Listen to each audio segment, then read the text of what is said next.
제목 같이 함께 읽겠습니다. 하나님을 신뢰한다는 것, 하나님을 신뢰한다는 것. 어린 시절에 만화 영화 많이 봤거든요. 저도 만화 영화 많이 보고 또 주제가 제가 열심히 불렀습니다. 그래서 장기자랑하면 제가 만화 영화를 주제가를 메들리로 한 20곡은 부를 수 있습니다.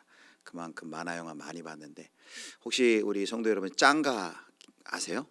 우주소년 짱가. 우리 그러니까 권사님들도 아실 정도네요. 그래서 어렸을 때 그 짱가, 우주소년 짱가를 봤는데요. 이게 외계의 침입으로부터 우주를 지키는 이제 훈이라는 주인공이 나오고, 그리고 그 짱가라는 이제 거대한 로봇이 나옵니다. 주제가가 있어요. 주제가 가사를 한번 잘 들어보세요.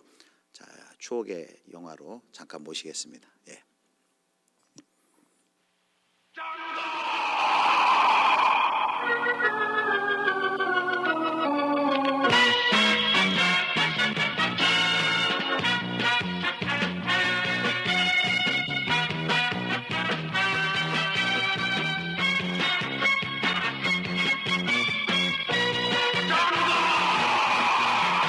어디선가 누군가에 무슨 일이 생기면 짜짜짜짜짜 짱가 엄청난 기운이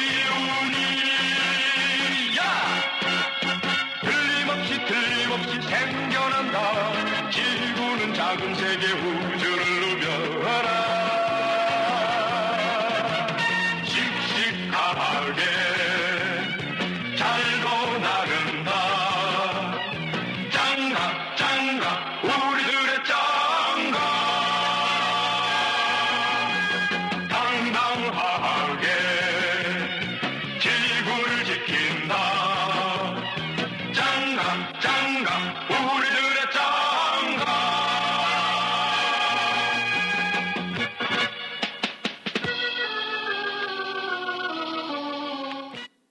자, 재밌게 보셨어요? 예, 가사가 이렇게 돼 있어요. 어디선가 누구에게 무슨 일이 생기면 짜짜짜짜짜 짱가 엄청난 기운이 틀림없이 생겨난다. 기운이 생겨난다는 거죠. 지구는 작은 세계 우주를 누벼라. 씩씩하게 잘도 나른다. 짱가 우리들의 짱가. 이 짱가의 세 가지 특성이 있어요. 첫 번째는 적시성이란 거죠. 어디선가 누군가에게 무슨 일이 생기면 딱 그때 나타나는 거예요. 두 번째는 필연성, 반드시 나타납니다. 세 번째는 능력이에요. 기운이 틀림없이 생겨나 어려움에 처한 그 사람을 도와준다는 것이죠. 이 세 가지, 적시성, 필연성, 능력, 이 세 가지는 할리우드에 나오는 그 슈퍼히어로들, 슈퍼맨, 스파이더맨 등등 이들에게도 모두가 다 기대가 되는 특성들입니다. 아마 이 세 가지 특성이 우리가 초월자에게 바라는 특성일 거예요. 내가 꼭 필요할 때 반드시 나타나서 그 능력으로 나를 도와주길 원하는 것. 이 세 가지 특성을 우리가 기대하는 것이죠. 그래서 하나님의 속성 중에는 이런 것이 있습니다. 영원성, 전능성, 무소부재하심. 그래서 우리가 하나님이 필요할 때 우리도 하나님의 도우심을 구하고 능력을 구하죠.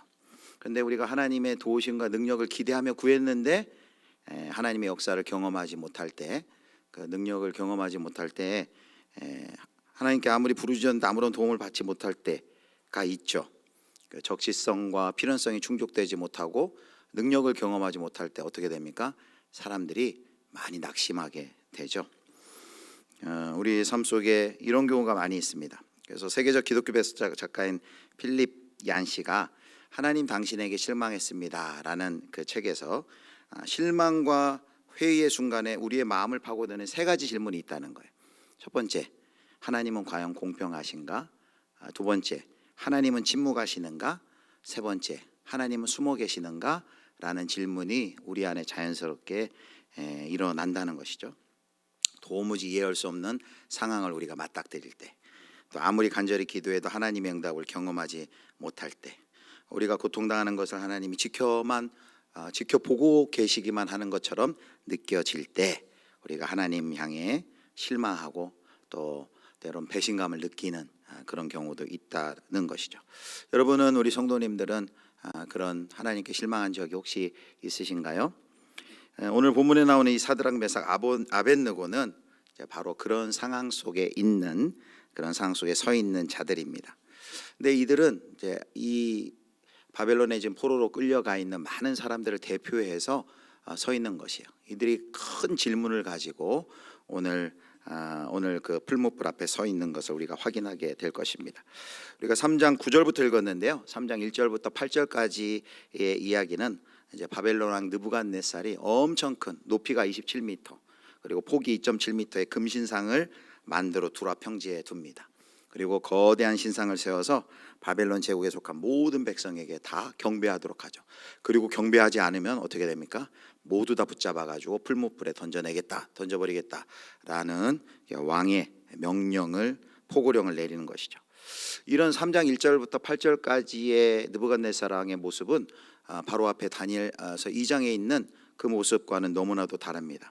2장에서 다니엘이 느부갓네살의 꿈을 풀어주죠. 그 꿈을 풀어주자 이 느부갓네살이 이렇게 고백합니다. 자, 2장 47절. 왕이 대답하여 다니엘에게 이르되 너희 하나님은 참으로 모든 신들의 신이시요 모든 왕의 주제시로다. 내가 능히 이 은밀한 것을 나타내었으니 네 하나님은 또 은밀한 것을 나타내시는 이시로다. 그 꿈을 풀어주자 뭐라고 얘기합니까? 너희 하나님은 참으로 모든 신들의 신이시요 모든 왕의 주제시로다 라고 고백했는데, 언제 그랬느냐는 듯 하나님께 받은 감화와 감동이 다 망각한 것이죠. 그리고 다시 교만과 광기의 자리로 이 느부갓네살이 나아갑니다. 누구든지 엎드려 절하지 않으면 다 풀무불에 던져서 죽여버리겠다라고 한 것이죠. 그래서 거대한 금신상의 낙성식에 참여한 준공식이죠. 사드락, 메삭, 아벳느고는 금신상에 절하지 않습니다. 그러자 기회만 보았던 그 적대자들이 기회가 왔다 싶어 왕 앞에 그들을 참소하죠. 자, 3장 8절, 우리 3장 8절 같이 읽겠습니다. 그때에 어떤 갈대아 사람들이 나와 유다 사람들을 참소하니라. 여기 참소한다는 원어의 뜻은 씹어먹다라는 뜻이 있는 거예요. 대적자들이 이 사드락 메삭 아벳느고 너 귀에 잘 걸렸다 하면서 그들을 이제 씹어 먹으려고 하는 것이죠. 평소에 아마 개인적으로 이들이 다니엘과 또 다니엘의 세 친구를 향해 그들의 총명한 능력과 경륜을 아마 시기하고 질투했을 것입니다. 그랬는데 이 국가적으로 이 세 청년이 이 제국의 통합과 안정을 해치는 일을 지금 하고 있다라고 판단을 한 거죠. 왕이 명령했는데 그것을 지키지 않는다라는 것은 왕의 권위에 도전하는 것이고 또 제국의 통합과 안정을 해치는 일이죠. 그래서 갈대아의 이 참소자들은 느부갓네살 왕에게 이 포고령을 어긴, 왕이 내린 포고령을 어긴 세 청년을 징벌해 줄 것을 요청을 합니다. 자, 신하들의 보고를 들은 느부갓네살 왕은 어떻게 했을까요? 심히 노하고 분하여서 세 청년을 이제 불러냅니다. 그리고 사실관계를 확인한 다음에 두 가지 전략을 하는 것이죠. 협박과 회유입니다. 자, 15절 말씀. 자, 이제라도 너희가 준비하였다가 나팔과 피리와 수금과 사명금과 양금과 새황과 및 모든 악기 소리를 들을 때 내가 만든 신상 앞에 엎드려 절하면 좋거니와 만일 너희가 만일 절하지 아니하면 즉시 너희를 맹렬히 타는 풀무불 가운데 던져 넣을 것이니, 여기 협박과 회유가 나와 있죠. 먼저 앞에 회유하는 것이죠. 내가 만든 신상 앞에 엎드려 절하면 좋거니와, 이제라도 절하면 너 산다 라고 회유하는 것이죠. 뒤에는 협박이 나와요. 너희가 만일 절하지 아니하면 즉시 너희를 맹렬히 타는 풀무불 가운데 던져버리겠다라고 말하고 있습니다. 협박하고 회유하고 있는 것이죠. 그러면서 마지막 하는 말이 능히 너희를 내 손에서 건져낼 신이 누구이겠느냐라고 얘기합니다. 이 장에 방금 전에도 살펴봤지만 다니엘이 자신의 꿈을 풀어줬을 때 했던 그 고백은 이제 영영 잊어버린 것이죠. 자, 당시 세계 최강 바벨론 제국의 1인자인 느부갓네살 왕의 압도적인 권력 앞에 이 세 청년이 서 있습니다. 협박과 회유를 통해서 우상을 섬기고 지금 하고 있는 일을 계속 충성을 하든지, 그렇지 않으면 모든 직위를 박탈하고 극렬히 타는 풀무불에서 타 죽든지 둘 중에 양자택일을 해라 라고 말하고 있는 것이죠. 이 대목에서 이제 왕이 거의 이제 신이 된 거죠. 그래서 모든 제국의 이 권력과 질서는 결국 이렇게 절대화되고 그리고 종교화되어서 스스로 신성화하려는 경향을 갖는다는 것을 알 수 있습니다. 역사 가운데 로마도 그랬고, 뭐 역사 가운데 보면 나치 정권도 그랬고, 이렇게 결국은 이런 제국의 권력과 질서가 절대시되고 심지어 종교화되는 그런 모습을 보여줍니다. 자, 이 세 친구들은 그렇게 왕의 권력이 절대화되고 종교화된 그 권력을 어떻게 합니까? 거부합니다. 자, 3장 16절 말씀 우리 같이 보겠습니다. 16절 같이 읽겠습니다. 사드락과 메삭과 아벳느고가 왕에게 대답하여 이르되 느부갓네살이여, 우리가 이 일에 대하여 왕에게 대답할 필요가 없나이다. 어떻게 보면 사드락과 메삭 아벳느고가 괜히 출세한 것 같아요. 출세만 안 했더라도 이런 목숨을 빼앗길 기회를 안 가질 수도 있었는데, 포로로 끌려간 중에서도 출중하여서 오히려 출세하였기 때문에 다른 동료들보다 나은 삶을 살게 되나 보다 했는데, 오히려 그 출세가 그들을 풀무불 속에 지금 내던지게 만들었습니다. 그들은 지금 현실 속에서 누리던 안전, 평화, 풍요 등 모든 것을 박탈당할 처지 가운데 놓이게 된 것이죠. 이 순간 하나님은 침묵하고 계시고 무능력해 보이고 무기력해 보입니다. 그래서 그냥 이 순간 왕이 얘기한 것처럼, 왕이 뭐라고 아까 얘기했어요? 능히 너희를 내 속에서 건져낼 신이 누구이겠느냐라고 말했는데, 이 순간 그들이 가장 쉽게 택할 수 있는 선택은 뭐냐면 불신앙입니다. 왜냐하면 지금 그 바벨론의 포로 생활 가운데 있는 이스라엘 백성들이 선택할 수 있는 가장 합리적인 바벨론의 포로 생활은 이스라엘 백성들이 바로 불신을 택할 수 있는 합리적인 조건이 돼요. 여러분 생각해 보십시오. 지금 그들이 왜 바벨론에 끌려왔습니까? 바벨론에 패망당했어요. 고대에서 나라와 나라가 전쟁을 해서 진다는 것은 그 나라의 수호신들끼리 싸워서 수호신이 졌다는 거예요. 그러니까 바벨론에 이스라엘 포로가 됐다는 것은 이스라엘의 수호신인 여호와가 바벨론의 신에게 졌다라고 생각이 되는 것이죠. 그래서 바벨론 제국과 유다와의 전쟁에서 여호와 하나님은 제국의 신보다 더 위대하다는 것을 입증하셔야만 했는데, 입증할 기회를 지금 놓친 것입니다.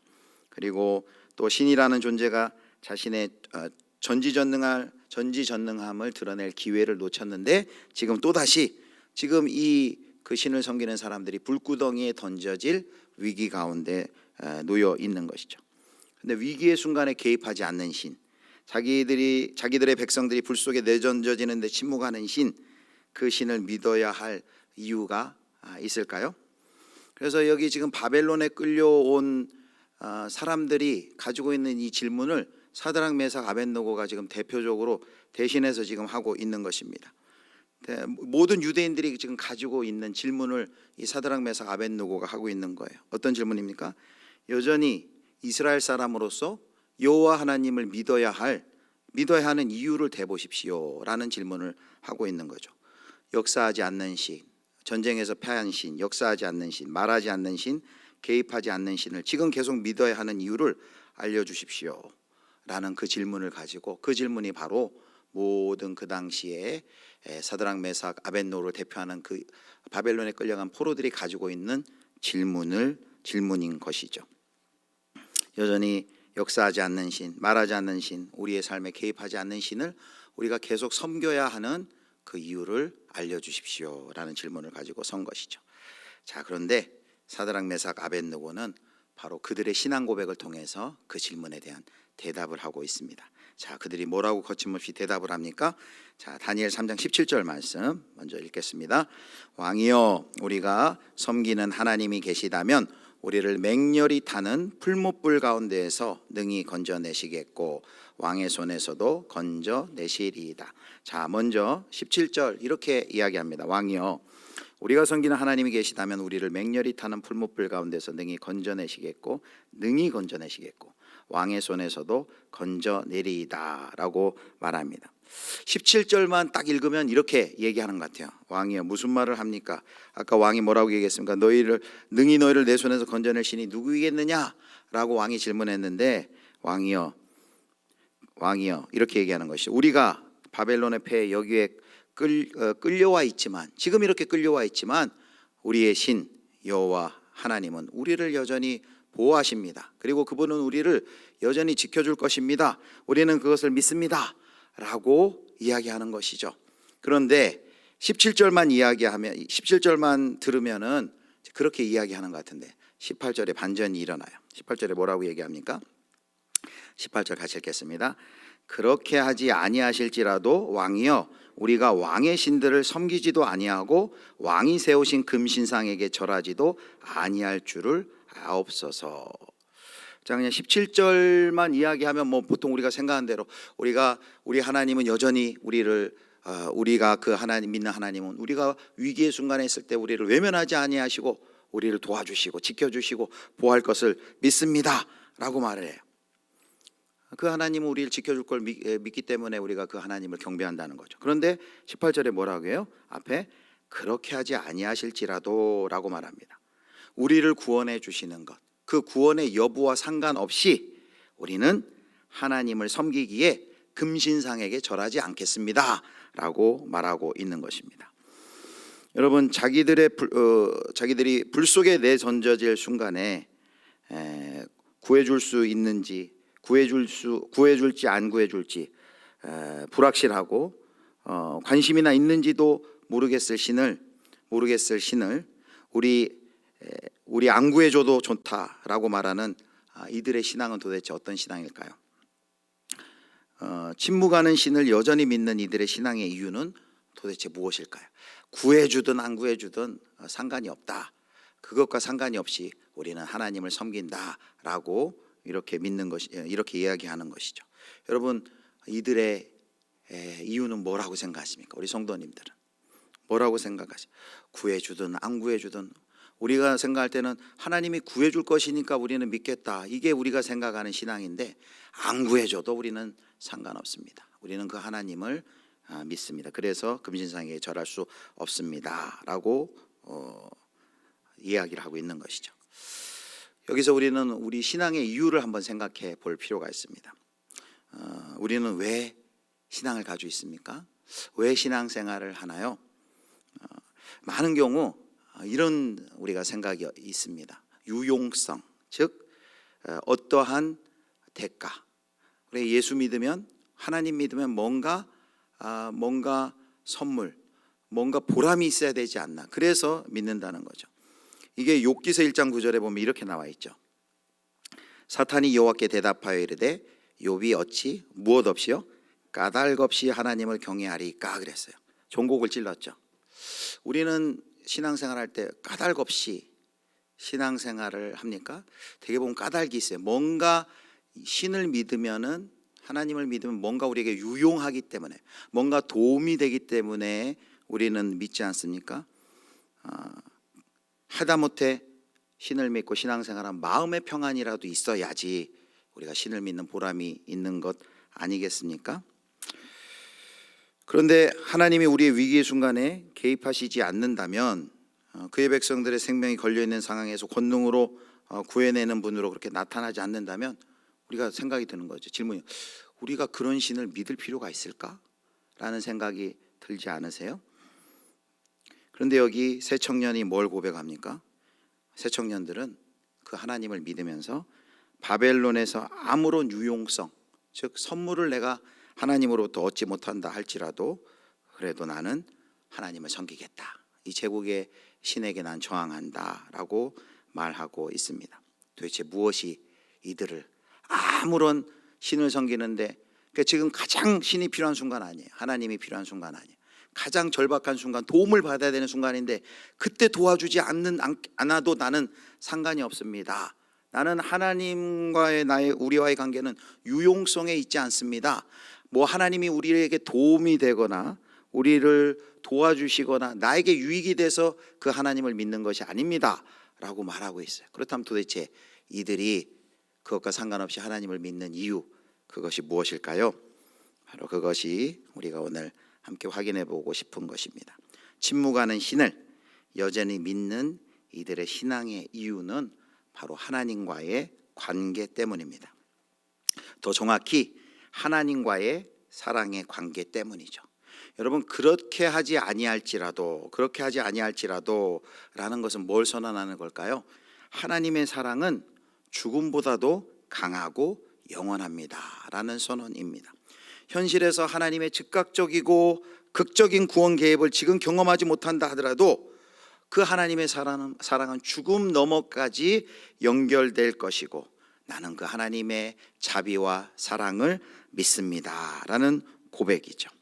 여러분, 그렇게 하지 아니하실지라도 라는 이 고백 속에는 어떤 그들의 믿음과 신뢰가 들어있으니까 죽음이 끝이 아니고 하나님의 사랑은 죽음보다 더 강합니다 라고 그들이 고백하고 있는 것이죠. 마치 로마서 8장 27절과 28절의 사도 바울의 고백을 우리가 듣는 것 같습니다. 자, 로마서 8장 27절 28절 우리 같이 읽습니다.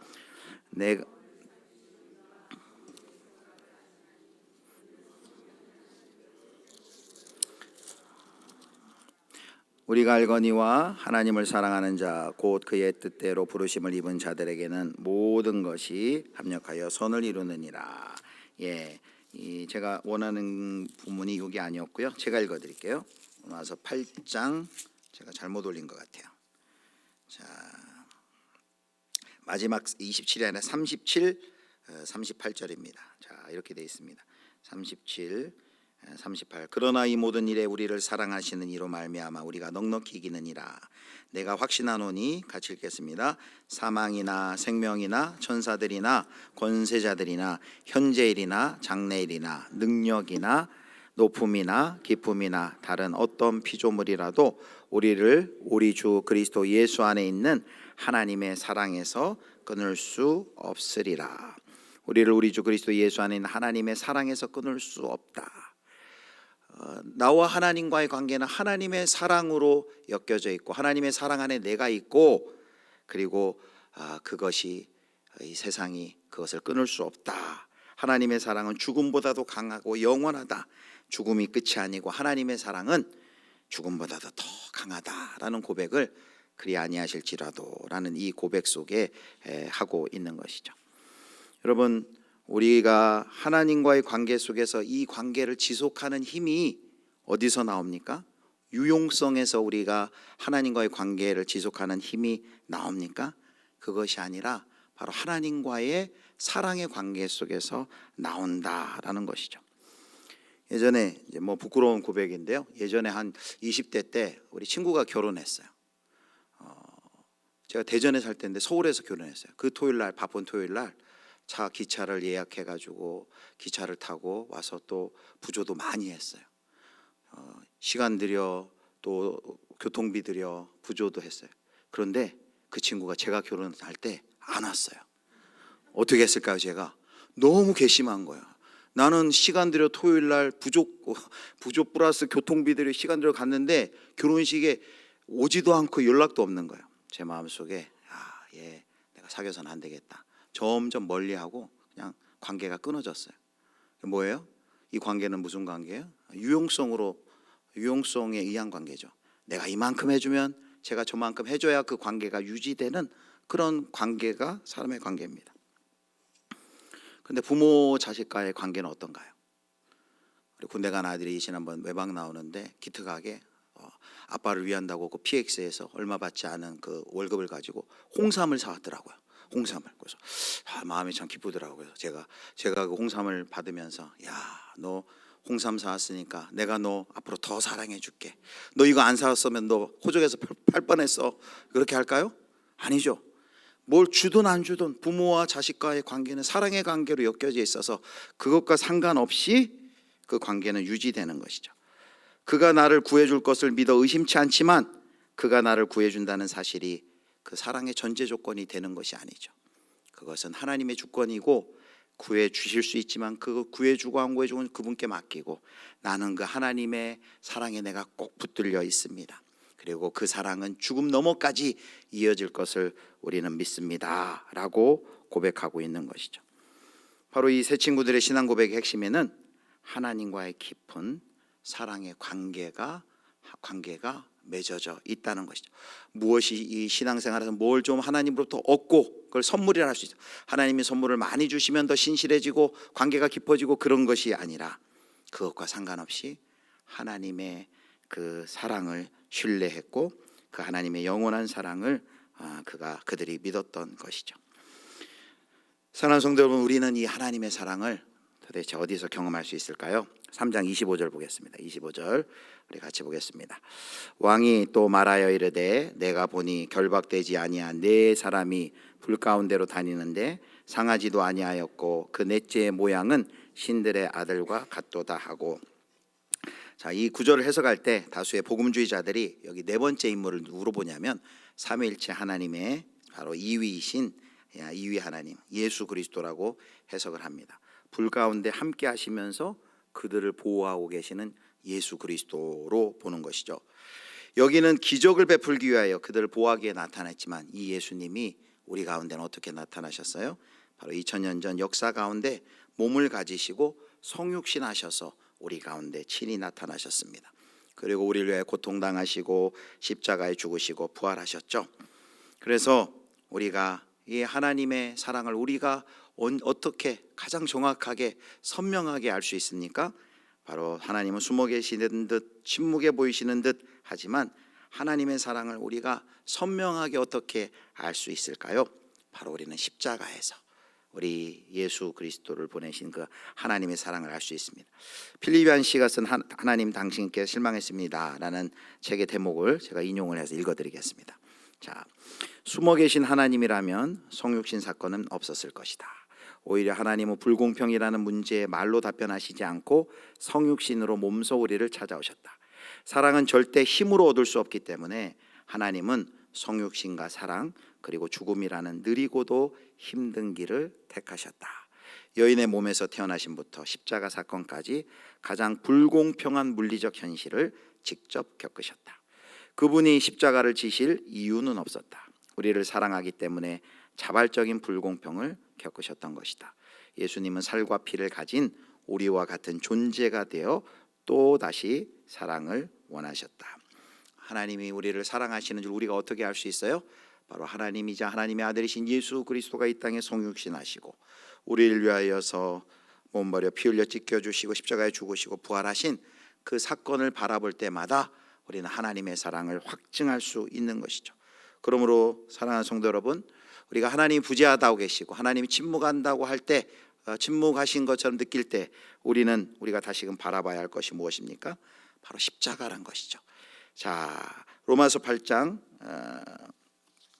자기 아들 아끼지 아니하시고 8장 32절 우리 같이 읽겠습니다. 자기 아들을 아끼지 아니하시고 우리 모든 사람을 위하여 내주시니가 어찌 그 아들과 함께 모든 것을 우리에게 주시지 아니하겠느냐.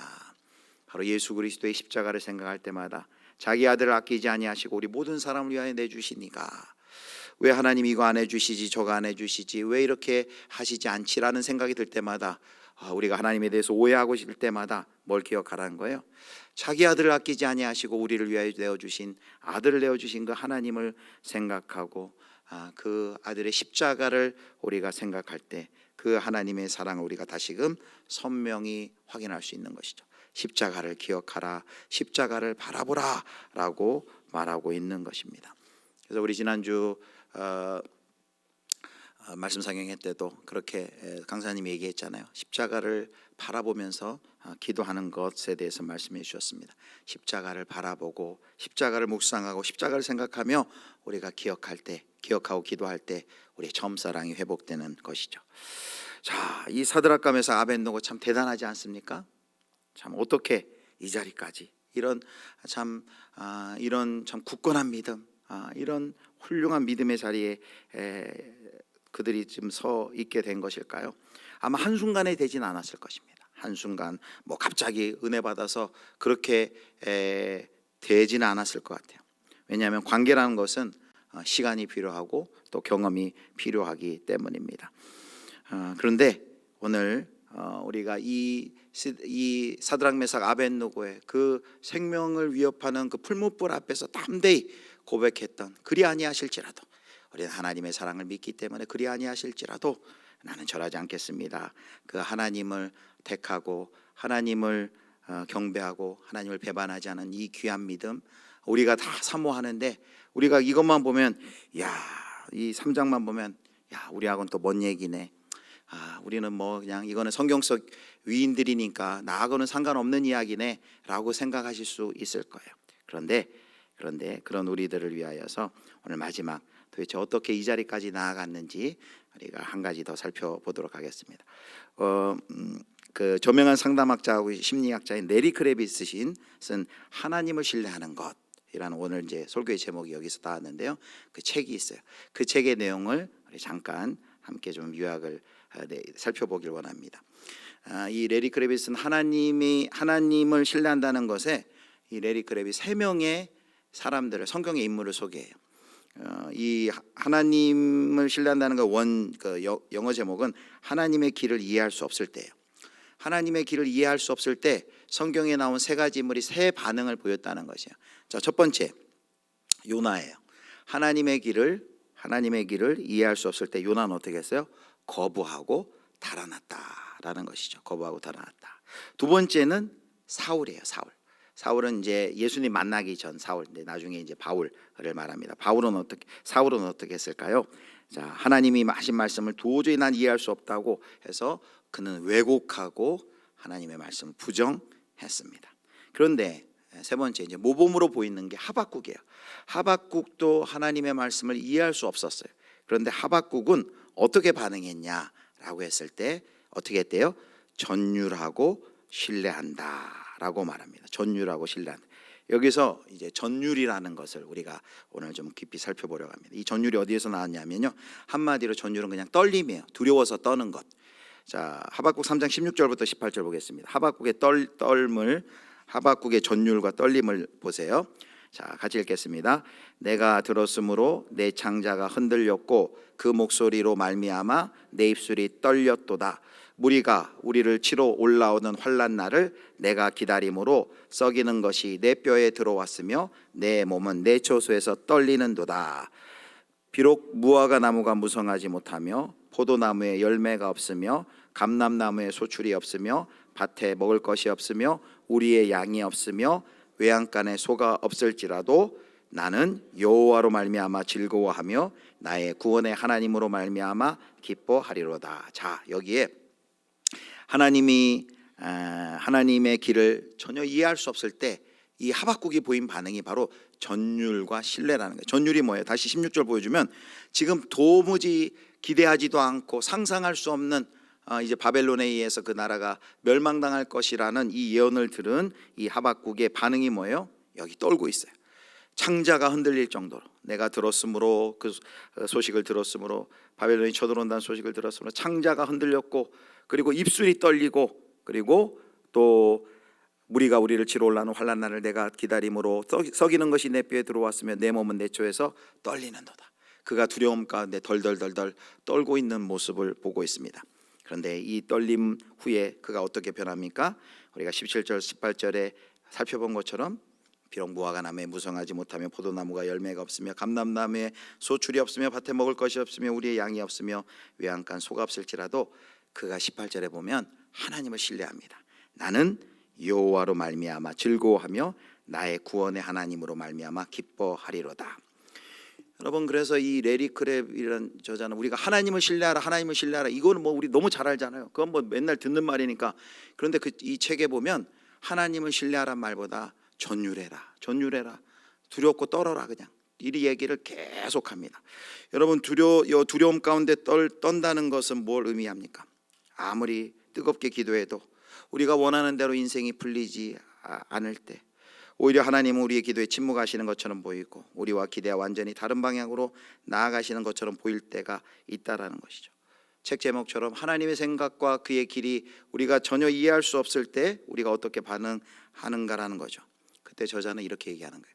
전율해라, 그냥 두려워 떨어라 라고 얘기합니다. 이 떨림은 한마디로 이런 거죠. 왜 그럴까 하는 자신의 의문을 드러내는 것이고 그리고 혼돈을 느끼는 것이고 두려워서 비명을 지르는 것이고 그리고 실망과 한숨과 고뇌를 쏟아내는 표현이죠. 그리고 이 레리 크랩이라는 이 작가가 70이 넘은 아주 유명한 기독 상담가인데 이분은 70이 훌쩍 넘었어도 자신은 지금까지도 하나님 앞에서 매 순간 이해할 수 없는 상황 속에 하나님 앞에 이 떨림을 더 많이 떨림을 경험한다라고 그가 고백하고 있습니다. 우리가 타락한 세상 속에서 살아가면서 악과 재난과 질병과 역경 속에서 살아가면서 우리가 기대하는 대로 해주지 않을 때 하나님 앞에서 우리가 보일 수 있는 반응은 바로 요나와 사울처럼 거부하고 달아나거나 왜곡하고 부정하는 것이 아니라 그것을 그대로 받아들이면서 반응 바로 떤다는 것, 전율을 하는 것이죠. 두려워 떨어라라는 것이죠. 하박국의 예처럼 현재의 어려움과 앞으로 닥칠지 모르는 고난과 어려움에 대해 창자가 뒤틀리고 뼈가 속으로부터 썩어 들어가는 것을 느끼며 힘이 없어서 다리가 후들거리는 그 전율을 경험하라라는 것이죠. 그리고 이렇게 얘기합니다. 책에 이런 내용이 있어요. 같이 보겠습니다. 자, 같이 한번 읽을까요? 가짜 기독교는 전율할 필요가 없다. 왜냐하면 하나님의 임재에 대한 목마름이 아니라 그분의 선물만을 강조하기 때문이다. 그분의 선물, 아까 말한 유용성이죠. 하나님이 뭔가 해주는 것만 기대하는 종교 기독교는 전율할 필요가 없다는 거죠. 요나처럼, 그리고 하나님 예수님 만나기 전에 바울처럼 그냥 도망가든지 거부하고 달아나든지 왜곡하고 부정하는 것이죠. 전율한다는 것 자체가 뭡니까? 하나님을 붙들고 있는 거예요. 도저히 이해할 수 없어가지고 고뇌하고 비명 지르고 한숨 쉬고 지금 낙담하고 있는 것이죠. 근데 저자가 이렇게 얘기해요. 이렇게 전율하게 될 때 바로 우리에게 필요한 신뢰는 그 전율하는 영혼에서 자라난다라고 말합니다. 그래서 신뢰가 든든해질 수 있는 방법은 오히려 이렇게 불안정으로 생기는 전율을 경험할 때이다라고 말합니다. 우리가 하나님께서 선을 행하고 계시다고 신뢰하기 위해서는 반드시 우리에게 필요한 것이 뭐냐? 우리가 반드시 걸어야 하는 길에서 결코 이 전율, 두렵고 떨림을 피하지 말라라고 이야기를 합니다. 자, 다시 한번 인용 구절 보겠습니다. 자, 제가 읽겠습니다. 우리가 당연히 또 강렬하게 바라는 선을 행하시지 않는 하나님 앞에서 전율한 다음에야 우리가 견디는 어려움 속에서 하나님이 최고의 선을 이루기 위해 일하고 계신다고 확고하게 신뢰할 때가 올 것이다. 천국에 이를 때까지 우리가 뭐 하라는 거예요? 우리 기대대로 되지 않을 때 하나님 앞에 비명 지르고 끝나지 않을 신음소리를 내라는 거예요. 신음소리를 내라는 거예요.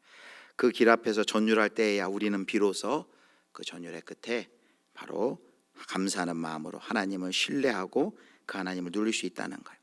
대표적인 경우가 하박국도 있지만 욥도 마찬가지죠. 그럼 왜 전율을 통해서 우리가 하나님을 신뢰하는 자리에 나아갈 수 있을까? 이 저자가 이렇게 얘기합니다. 바로 전율이 하는 일이 있다는 거예요. 전율이 하는 일. 그게 뭐냐면 전율이 하는 일은 우리 인생의 마치 목적이 행복인 것처럼 우리 인생을 즐겁게 해주고 우리 인생을 힘들게 만드는 역경을 최소화하는 것이 마치 하나님이 정하신 1차 목적이라고 생각하는 우리의 순진하고 이기적인 관념을 우리에게서 걷어내는 역할을 누가 하느냐? 바로 전율이 한다라는 것이죠. 우리가 가만히 있으면 하나님을 향한 기대가 뭐예요? 늘 하나님 선물 주세요. 하나님 나에게 유용하셔야 돼요. 그리고 내가 행복해야 돼요. 나 인생에 고난이 있어서는 안 돼요. 이런 우리의 관념을 깨트리는 게 뭐냐면 바로 기대하지 않는 이런 일들을 통해 바로 우리가 두려움 가운데 떨 때 바로 그런 잘못된 관념들이 다 깨어져 나아간다는 것이죠. 바로 미성숙한 믿음이 하나님의 꺾이지 않는 주권에 대한 신뢰 앞에서 굴복할 때야만 그 전율을 경험해야만 우리가 진정한 하나님을 신뢰하고 그 하나님의 주권 가운데로 주권을 인정하는 그 가운데 그 앞으로 우리가 나아갈 수 있다라고 이야기하는 것이죠. 사랑하는 성도 여러분, 오늘 우리 사드락과 메삭과 아벳느고 불무불 앞에 서 있는 이 세 청년의 고백을 통해서 우리는 도대체 우리의 신앙은 왜 우리가 하나님을 섬기는가? 이들은 구해주지 않더라도 유용성을 하나님이 보이지 않으신다라도 난 하나님을 믿겠습니다, 섬기겠습니다 라고 말했습니다. 그 고백은 어떤 고백이라고요? 그 관계가 뭘 더 주었기 때문에 감사해서 뭘 주고받는 관계 속에서 맺어지는 관계가 아니라 하나님의 그 사랑, 우리를 향하신 그 하나님의 사랑은 죽음보다도 더 깊고 영원까지 이어진다는 그 하나님의 사랑을 경험하고 그 사랑 안에 있다라는 것을 그들이 고백을 했다라는 것이죠. 그런데 이 자리 가운데 이들도 한 번에 갔을까요? 사드락 메삭 아벳느고도 수없이 전율하고 두려워 떨었을 것입니다. 언제요? 포로에 잡혀서 부모들 다 잃고 그 먼 1000km가 넘는 그 바벨론까지 포로로 끌려가면서 그들이 수없는 날을 눈물로 밤을 지새우면서 왜 하나님이 우리 가운데 이러한 일을 주셨을까라는 그 이해되지 않는 질문을 해가면서 그 청소년들이 그 시기를 거치면서 그들도 하나님 앞에서 전율하고 두려워서 떨었을 것입니다. 바로 그 두려움 속 그 전율의 시간을 통과한 후에야 그들이 바로 그 하나님과 깊은 이 사랑의 관계를 맺어준 것이죠. 사랑하는 성도 여러분, 하나님이 때때로 하나님의 길을 우리가 이해할 수 없습니다. 하나님의 우리 가운데 나타내시는 일이 우리가 이해할 수도 없고 숨어 계신 듯 보이고 침묵하고 계신 듯 보일 때 여러분 어떻게 하셔야 되겠습니까? 오늘 우리가 나눈 것처럼 여러분 그 앞에 전율하시기 바랍니다. 한숨을 내쉬고 비명 지르고 울고 질문을 하고 그 시간이 우리 가운데 필요합니다. 그러면서 우리가 뭘 바라봐야 될까요? 다시금 예수 그리스도의 십자가를 바라보시길 바랍니다.